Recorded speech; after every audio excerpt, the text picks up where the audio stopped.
कवन कमी रहे? कौनो ना रानी बिना कमिए के दूसरा पीरियड धन डालत रह फुसड़ो। तो गला बाटे 1 रुपया देवे ना करी मुझौसा मुंह ता होनिए जीव दुखी हो गइल बा। के हवा हो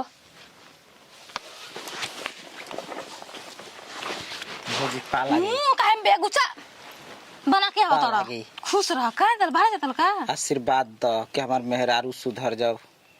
पूरा गांव तो आशीर्वाद रहता है मेरा सुधर जा सुधर गई ना हमारा आशीर्वाद से सुधर जाई। देख सुधरी चाहे ना सुधरी कोनो बात नहीं की इतना प्यारे करले का करबू कि ओकर मन ना करला छूट जाई बचवा जैसे मुंह बांध के आवत देवर भोज कोनो लड़की लेके भाग बाहर गइल बड़ा बाहर बाहर जाई लगलो घर से हम चल देले बनी कि बाहर आ गेल बनी तो जा हमर गोड़ लाग गइल का खुश रह भगवान कर तू 10 का 20-50 हजार रुपया महीना कमा जा।